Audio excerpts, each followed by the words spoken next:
Muy buenas noches a todos. Les damos la bienvenida nuevamente a las sesiones del posgrado de cirugía pediátrica de la Javeriana de Cali. Hoy tenemos el tema de prolapso rectal a cargo de Laura Semán Gutiérrez, quien es residente de primer año de nuestro programa, y el tutor es el doctor Freddy Orozco, quien es cirujano y endoscopista pediátrico de la ciudad de Cali. Adelante, Laura. Listo. Bueno, muy buenas noches a todas las personas conectadas. Como dice la doctora Adriana, mi nombre es Laura Semán, soy residente de primer año de cirugía pediátrica y el día de hoy vamos a hablar de prolapso rectal. Bueno, para empezar, ese es el orden de los subtemas que vamos a tratar durante toda la presentación. ¿Listo? Entonces, bueno, para empezar, el prolapso rectal es una condición, perdón, de una protrusión circunferencial de espesor, ya sea parcial o total, de la pared rectal a través del ano.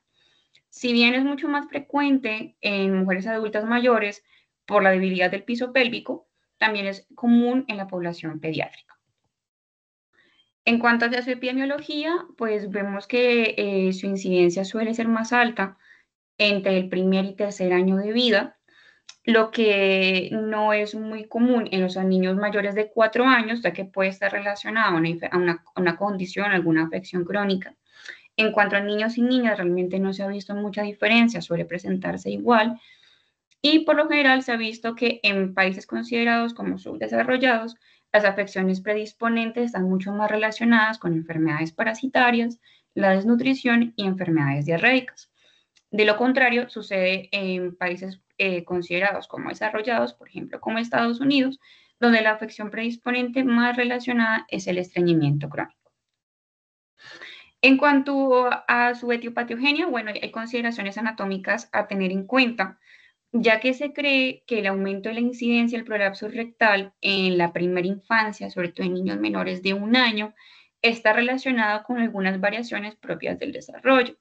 Entonces, por ejemplo, en los niños el curso del recto es mucho más vertical a lo largo de la superficie del sacro y del coxis, además de una posición que es relativamente más baja en relación con otros órganos pélvicos.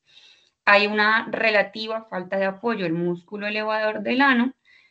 Suele haber un aumento de la movilidad o el peristaltismo del colon sigmoides y por lo general también se ha relacionado una ausencia de los pliegues transversos o lo que también llamamos válvulas de Houston hasta en casi un 75% en los lactantes menores de 1 año. ¿Por qué esto es tan importante? Pues porque estas válvulas ayudan al sostenimiento tanto del recto como de la materia fecal, sobre todo el pliegue transverso medio, como vemos aquí en la imagen de la derecha. Entonces, volviendo a las condiciones predisponentes, pues se han descrito ciertas condiciones que se han relacionado con el prolapso rectal, ya que han perpetuado o han aumentado sí, la constancia de la presión intraabdominal, como por ejemplo la tos crónica en la fibrosis quística, el estreñimiento, la diarrea, donde también se ha relacionado mucho la presencia con de Shigella, y la debilidad del piso pélvico, ya sea por enfermedades neuromusculares, malnutrición o los parásitos intestinales, de los cuales los que más se han encontrado relacionados son el Ascaris lumbricoides y la Trichuris trichuria. Otra causante importante a tener en cuenta, obviamente según los hallazgos y la anamnesis del paciente, es el abuso sexual. En cuanto a su clasificación, pues como dije previamente, el prolapso del recto puede afectar solo a la mucosa, lo que llamaríamos la tipo 1 o la falsa prusidencia, donde solo se afecta a la mucosa, por lo general es menor a 2 centímetros, y se suele caracterizar por tener estos pliegues radiales en la unión con la piel anal, como vemos en la imagen superior derecha. Luego también vemos la tipo 2 o la que consideramos verdadera prosidencia o completa, que es de la extrusión del espesor completo de la pared rectal, donde vemos unos pliegues que son concéntricos de la mucosa prolapsada, como vemos en la imagen de la derecha inferior.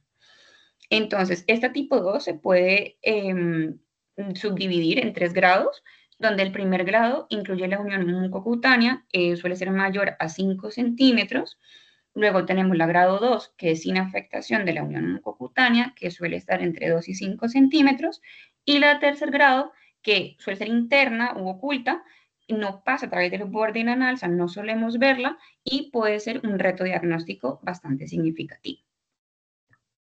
En cuanto al diagnóstico diferencial, pues tenemos la invaginación ileocecal que sobresale a través del ano, que a diferencia del prolapso rectal, pues este paciente suele verse muy álgico, está enfermo, lo ves tóxico y usualmente al examen físico el dedo del examinador puede pasar entre el esfínter anal y el intestino prolapsado, lo que no sucedería en el prolapso rectal donde el dedo del examinador pues no pasaría por esta unión. Luego también a tener en cuenta un pólipo rectal prolapsado, que también puede simular un prolapso rectal por su aspecto. Sin embargo, este puede aparecer también en la defecación y luego reduce espontáneamente. Sin embargo, pues como a la exploración, pues vemos que realmente no compromete pues toda la circunferencia anal. Bueno, en cuanto al cuadro clínico, normalmente los niños con prolapso rectal, pues normalmente acuden a urgencias con una masa que sobresale el recto y usualmente acuden con los papás que están mucho más asustados que incluso el niño porque han visto en casa esa masa que sale antes o después de la defecación o a una maniobra de Valsalva, risa, llanto, juego y demás. Usualmente es indoloro, realmente el niño puede estar incómodo, tener una sensación de tenesmo, también puede haber un poco de humedad en la ropa interior por el mismo moco, pero realmente es un poco extraño que haya dolor a menos de que hayan pasado varias horas y ya haya un edema que sea circundante. ¿Listo? Que es muy importante pues, hacer una anamnesis muy completa para encontrar o ver si hay pistas de estas condiciones predisponentes de las que hablamos anteriormente. En cuanto al diagnóstico, luego voy a tener todas estas pistas posterior a la anamnesis, posterior al examen físico, pues lo más importante es evaluar la anatomía del colon. Por eso el estudio recomendado va a ser el colon por enema para valorar toda esta anatomía y descartar anormalidades estructurales o demás enfermedades que puedan encontrarse. Los otros estudios complementarios, como la resonancia, la manometría anal o la protosigmoidoscopia, no son de rutina, pero se suelen sugerir cuando hay una sospecha de alguna de estas enfermedades, ya sea un mielomeningocele, o que haya sospecha de pólipos rectales, o que haya sospecha de una úlcera rectal solitaria. Bueno, ya para hablar un poco de tratamiento, lo hemos dividido entre quirúrgico y no quirúrgico y quirúrgico, perdón. Y dentro del no quirúrgico, que es el primero del que vamos a hablar, lo he dividido tanto en urgencias como en ambulatorio. Para hablar de tratamiento no quirúrgico en urgencias, pues en un primer momento se puede intentar la reducción manual. Entonces, para hacer esto, se coloca al paciente en una posición de cúbito prono con la pelvis elevada, con las rodillas hacia el pecho.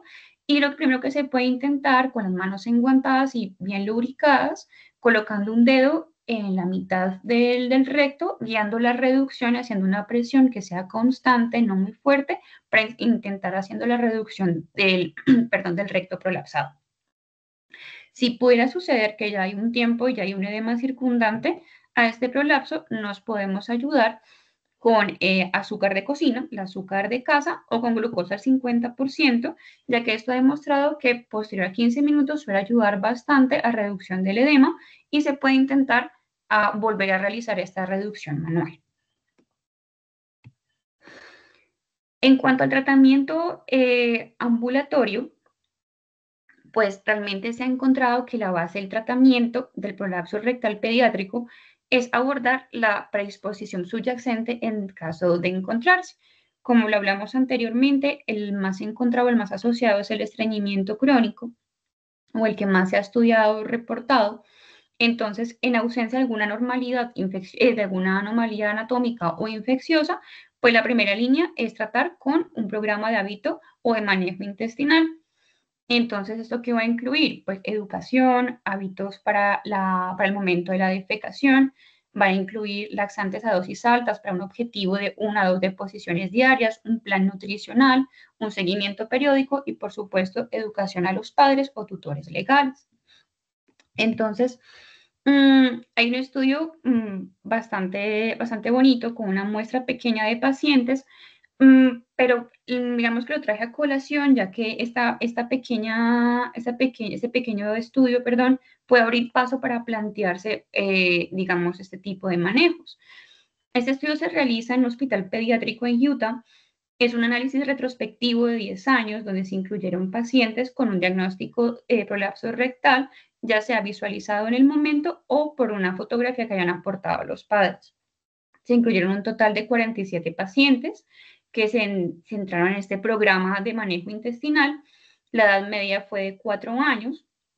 Se realizó un seguimiento de 9 meses aproximadamente para menores de 4 años y de 16 meses para mayores de 4 años. Y realmente los resultados con una tasa de éxito del 96%, con este manejo conservador no quirúrgico y donde solamente el 6% requirió de cirugía por una recidiva. ¿Listo?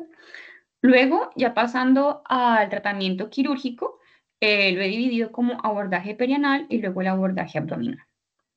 Entonces, en cuanto al tratamiento quirúrgico, mediante abordaje perianal, empezamos con la escleroterapia, donde el paciente, pues en quirófano, bajo una sedación, se inyecta un agente esclerosante en la submucosa rectal por encima de la línea dentada y esto de forma circunferencial. El objetivo de este tratamiento es inducir una inflamación en el tejido submucoso rectal, lo que igual va a provocar pues esta inflamación, cicatrización y con ello un aumento del volumen de la pared rectal para prevenir pues el prolapso futuro. Dentro de los tipos de agentes esclerosantes, pues se han descrito varios, entre ellos el alcohol etílico al 96 o al 98%, el fenol al 5% en varios vehículos oleosos, la solución salina hipertónica al 15% y la dextrosa al 50%. En este caso, se encontró un metaanálisis donde se analizaron 19 estudios publicados entre 1970 y 2017, con un total de 1.500 pacientes con una edad promedio de 4 años y medio, donde los resultados principales encontraron que las sustancias más utilizadas fueron el etanol al 45% y el fenol en diversas soluciones. Perdón, el etanol en un 45% y el fenol en diversas soluciones en un 33%. Realmente no se encontró ninguna diferencia significativa entre estos agentes. Tuvo una tasa de éxito con una primera inyección de 76.9%, luego requiriendo una segunda, una tercera, entre 3 a 6 meses posterior, con una tasa de éxito acumulada del 82.3%. Las complicaciones representaron el 14.4%, incluyendo la fiebre transitoria, la úlcera mucosa, los abscesos y la fístula. Luego se ha descrito el cerclaje anal de Tirch, donde el objetivo es estrechar el orificio anal mediante la colocación de una banda, sutura o malla alrededor del ano. Entonces, ¿cómo se realiza? Pues se coloca al paciente en una posición de litotomía, eso se realiza en quirófano, igualmente bajo sedación, se prepara el área perianal y se realizan 2 incisiones de 2 a 2 centímetros del borde anal a las 12 y a las 6 según manecillas del reloj. Luego, con la sutura absorbible se pasa desde la incisión posterior hasta la incisión anterior, alrededor del ano, hasta el músculo del esfínter externo. Así la sutura pues se continúa anterior a posterior, luego finalmente con un dilatador de Hegar o con el dedo de un asistente se coloca en medio para luego hacer una tracción de la sutura y reducir así el diámetro, atándolo la sutura para luego ya dejar este diámetro reducido. La siguiente técnica, la técnica de Delort modificada, es una mucosectomía transanal con una anastomosis colorectal que va a producir una aplicatura de la pared muscular del recto, conservando el reservorio rectal. Esta primera técnica se describe en 1900 con una mucosectomía que comenzaba en el ano sin suturar el manguito muscular. Por esto es la técnica modificada. Entonces, en este video es bastante rápido. lo que va a mostrar es que el paciente en posición prona, igualmente con la pelvis elevada en quirófano y bajo sedación, se va a colocar un retractor en el límite de la piel con el anodermo para una adecuada exposición. Y luego se van a colocar 4 suturas de tracción con seda a 1 centímetro en las posiciones 3, 6, 9 y 12 en orden de manecillas de reloj en circunferencia rectal, realizando una incisión circunferencial mediante un electrocauterio con punta de aguja fina, y luego mediante disección Roma se realiza la mucosectomía, identificando muy bien la capa circular del manguito muscular, y realizando luego esta aplicatura del manguito muscular. Luego se colocan unas suturas longitudinales a lo largo, reduciendo esta longitud del manguito muscular, lo que luego va a facilitar esta anastomosis colorectal con las suturas ininterrumpidas. Entonces, en este video, digamos que va a reducir visualmente lo que acabo de describir.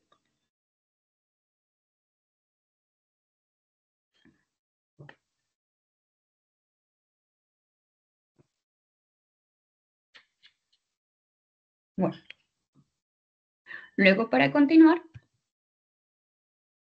tenemos tres técnicas, tres técnicas quirúrgicas, igualmente abordaje perianal, que realmente no va a mencionar con mayor descripción, ya que realmente su uso actualmente es muy poco. Voy a empezar con la rectosacropexia de Eckhorn. Esta fue una técnica descrita en 1909, donde consiste en la colocación de una sutura que se inserta desde dentro hacia afuera conformando una U. Entonces, en medio de la que se deja una gasa que se va a atar externamente a nivel de la ampolla rectal a través de la región más inferior del sacro a la altura de la unión sacrocoxígea. Entonces, la idea de esto es dejar esta sutura, que usualmente es un PDS, se va a retirar entre 8 a 10 días posterior, y la idea es causar esta inflamación alrededor del tejido circundante, lo que va a dar lugar a una fijación permanente del recto al sacro. Luego tenemos una siguiente técnica, que es la rectopexia con abordaje sagital posterior. Entonces, lo que va a implicar esta técnica es una incisión en la línea media entre el coxis y el ano para acceder al recto. Entonces, los músculos elevadores se van a separar muy cuidadosamente. Luego se va a liberar el recto, una porción de su circunferencia y longitud, y luego mediante suturas permanentes colocadas en forma de U, se va a plegar y acortar el tejido redundante del recto. Luego se puede fijar el recto al sacro con unas suturas adicionales para proporcionar mucho más soporte, ya finalmente cerrando las capas musculares y la incisión en la piel.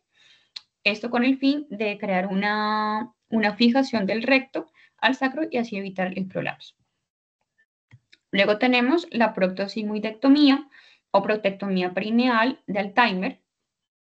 Esta es una técnica que consiste en la resección del recto prolapsado y una porción del sigmoides que pueda estar involucrada o que esté redundante. Para luego, pues se hace una anastomosis terminal coloanal, ya sea con sutura manual o endograpadora. Realmente esa técnica es mucho más utilizada en adultos mayores que no tienen o que tienen una contraindicación para cirugía abdominal, y realmente no es muy utilizada en niños porque no se preserva el reservorio rectal y puede causar incontinencia fecal futura. Listo. Entonces, en cuanto al abordaje quirúrgico laparoscópico, pues tenemos que realmente se hace bajo anestesia general, en el quirófano, se coloca al paciente en posición de litotomía, se suele insertar una sonda nasogástrica y un catéter uretral, se establece un neumoperitoneo bajo visión directa, se introduce el laparoscopio para la inspección del contenido intraabdominal, y luego bajo visión directa se van a insertar los 3 trocares de 5 milímetros adicionales, 2 en la región paraumbilical derecha y 1 en la región paraumbilical izquierda como nuestros puertos de trabajo. Se recomienda esta posición de las personas a trabajar, tanto el anestesiólogo, el cirujano, la enfermera y el ayudante quirúrgico, para una mayor comodidad y disposición durante la cirugía.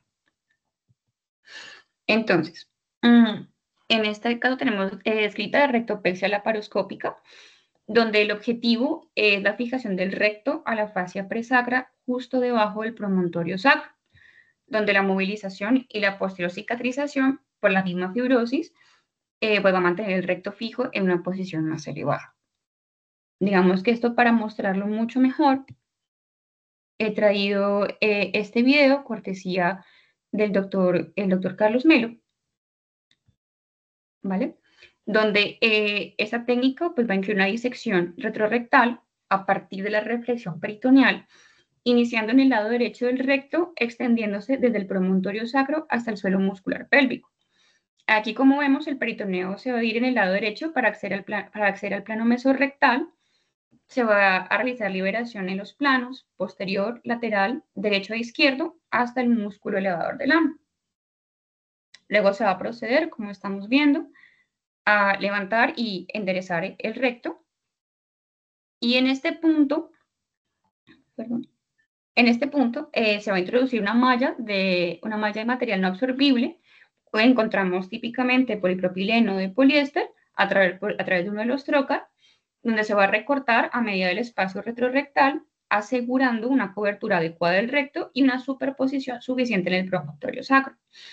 Para esta fijación, en este caso se utilizó un dispositivo de fijación ProTac, que son unas pequeñas tachuelas de titanio reabsorbibles que se colocan a través de la malla hacia el periósteo sacro. Se suelen utilizar aproximadamente entre 3 y 5 para tener una fijación mucho más firme y evitar el deslizamiento de la malla. Entonces, como vemos aquí, se coloca bien la malla y aquí vemos cómo se aseguran con los ProTac, que son las tachuelas de titanio reabsorbibles. Ya al finalizar, pues se cierra el defecto peritoneal, como vemos en este momento.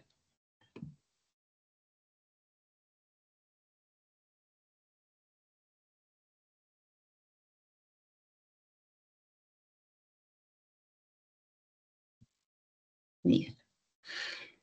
Entonces, en cuanto a la rectopexia laparoscópica, digamos que ha habido un versus de rectopexia laparoscópica con malla versus sutura.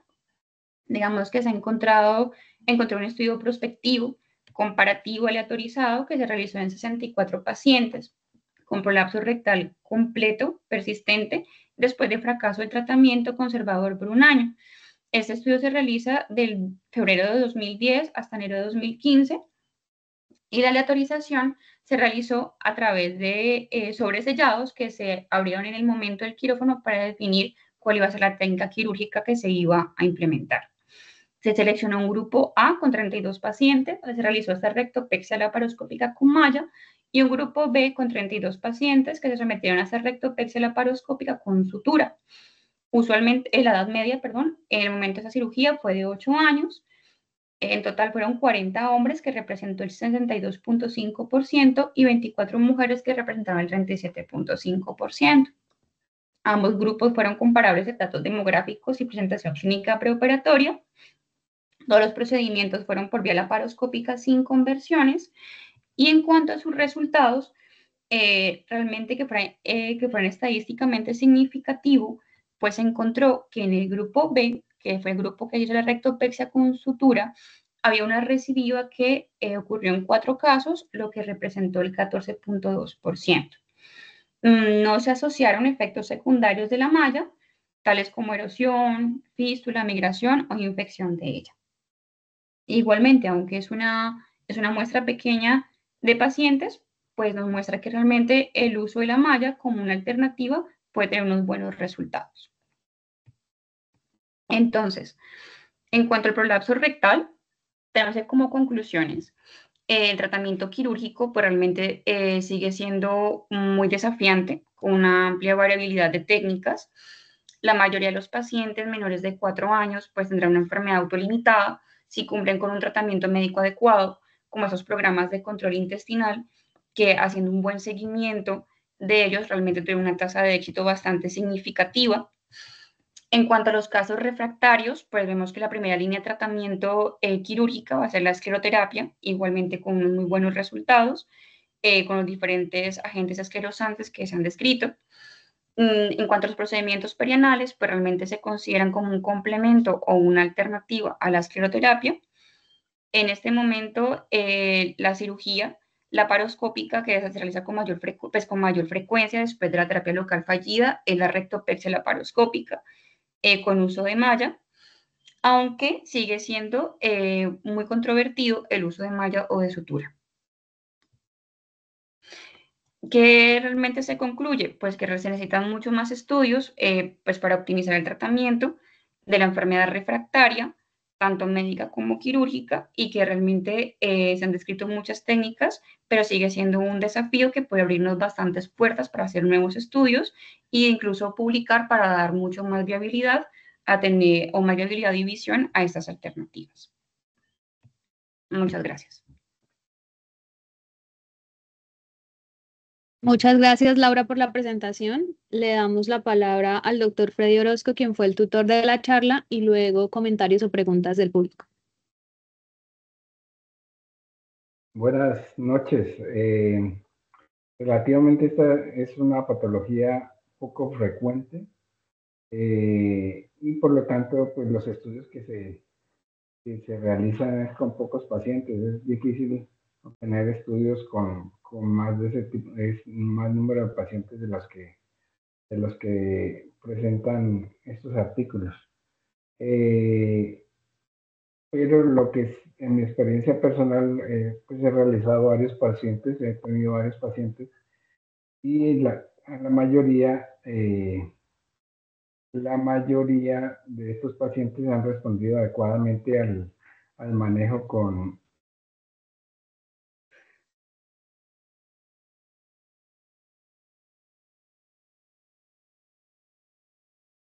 escleroterapia.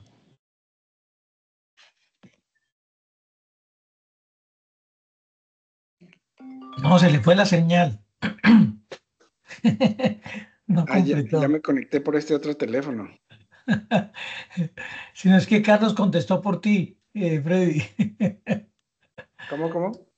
Carlos contestó por ti, que era la escleroterapia, porque hasta ahí te oímos. Sí, definitivamente. La mayoría de los pacientes que he tenido experiencia de manejar me han respondido bien a la escleroterapia. Solamente un par de pacientes que no han respondido los he llevado a cirugía y a uno le colocamos malla y a otro le hicimos una fijación con puntos, los cuales respondieron adecuadamente. Pero yo pienso que el manejo médico, además de los factores adicionales como son desparasitarlo, nutrirlo adecuadamente, con estos manejos concomitantes los pacientes responden adecuadamente. No sé si hay algún otro comentario por ahí.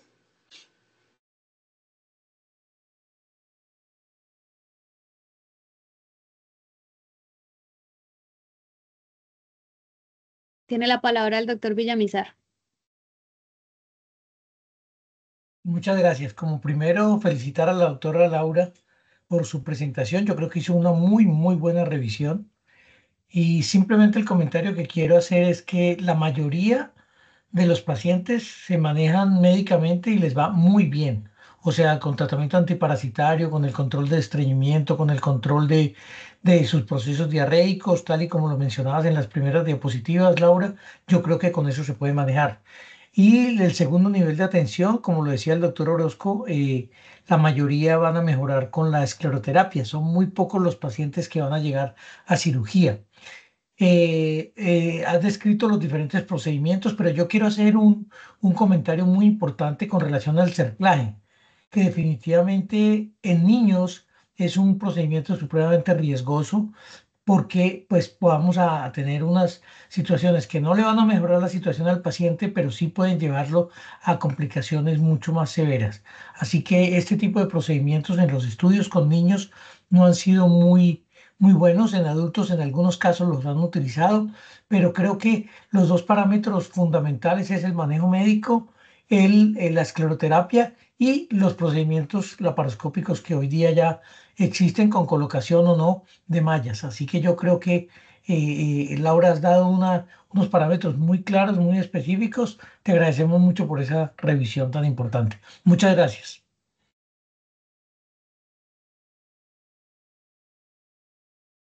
Gracias por el comentario, doctor Villamizar. Tiene la palabra el doctor Melo.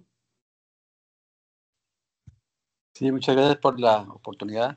Laura, muy buena la presentación. La verdad que hizo una buena revisión de tema. Solo varios comentarios respecto a las técnicas quirúrgicas.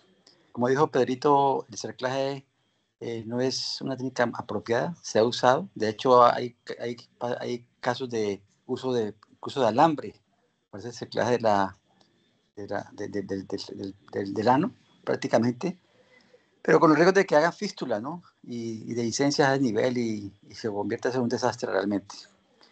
Yo generalmente uso Destroza al 50% en la mayoría de las veces cuando hago escleroterapia, y con eso generalmente van bien los pacientes. Tengo varios casos de que he hecho rectopecia con malla y como vieron ahí, una técnica muy sencilla, muy elemental, pero hay que tener cuidado no cerrar mucho la malla porque puede estenosar el recto y ser peor el remedio que la enfermedad. Usamos sellamiento de la malla con TAP, esos TAP que se fijan que usan en hernias en adultos, que fijan el promontorio para que quede fijo el recto y no se prolapse nuevamente. Generalmente con mallas es hoy en día la técnica más empleada desde el punto de vista laparoscópico, más que con puntos, porque los puntos irían directamente al promontorio y dar puntos a veces no es tan fácil dar un punto de promontorio. Tiene una aguja grande y fuerte, realmente. Ahora, respecto a técnicas ya perineales, hay muchas técnicas descritas también. Incluso el doctor de la Torre tiene una técnica de rectopecia en pacientes específicos con manos rectales que se prolapsan, el cual hace una aplicatura en la mucosa, una mucosectomía, una aplicatura en el cual hace que se da el prolapso rectal. O sea, técnicas como si no hay realmente, así como ya el doctor mencionó varias, las más empleadas son la de Lorian, básicamente como la más usada. Pero realmente en pediatría, entre menos invasivos, seamos mejor. Y como dijo Pedrito Villamizar, hermanos médicos generalmente, y con eso responden. Y la escleroterapia con alguna sustancia, y la más fácil de conseguir es la de estrés 50% realmente, más que el alcohol incluso. Estrés 50% y con eso es suficiente. Uno inyecta en los 4 cuadrantes a las 12, a las 3, a las 6 y a las 9. Entonces tener cuidado con la uretra, porque puedes perforar o lesionar la uretra. Y echar una sustancia muy poco de 2-3 centímetros en cada cuadrante, 1 o 2 centímetros en cada cuadrante, y con eso es suficiente.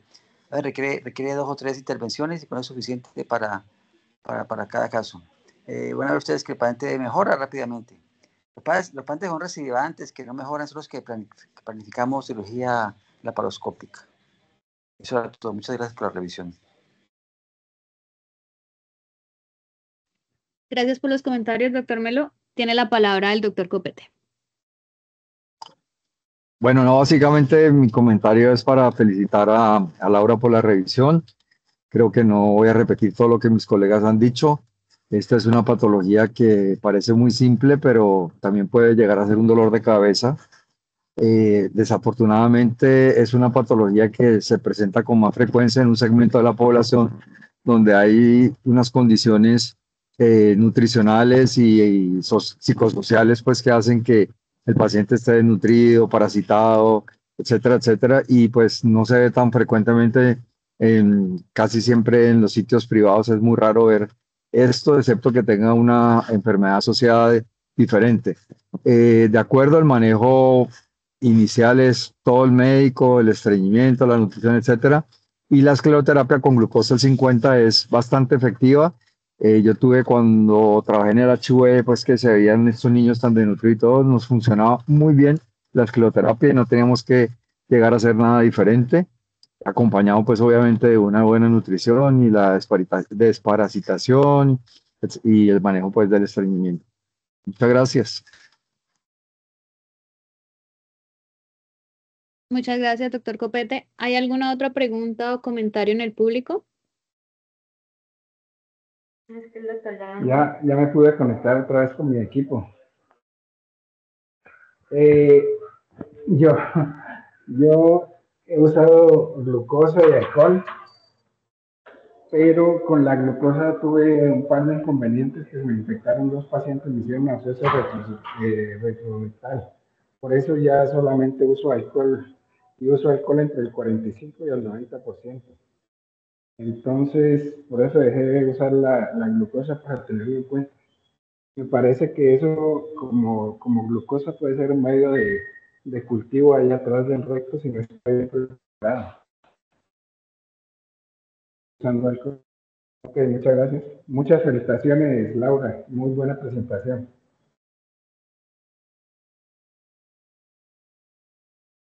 Muchas gracias, doctor Orozco. Muchas gracias, doctores, por sus comentarios. Bueno, parece que no hay más preguntas o comentarios en el público. Entonces damos por finalizada la sesión de hoy y los esperamos el próximo miércoles a las 7 de la noche. Muchas gracias a todos, muy amables. Un abracito.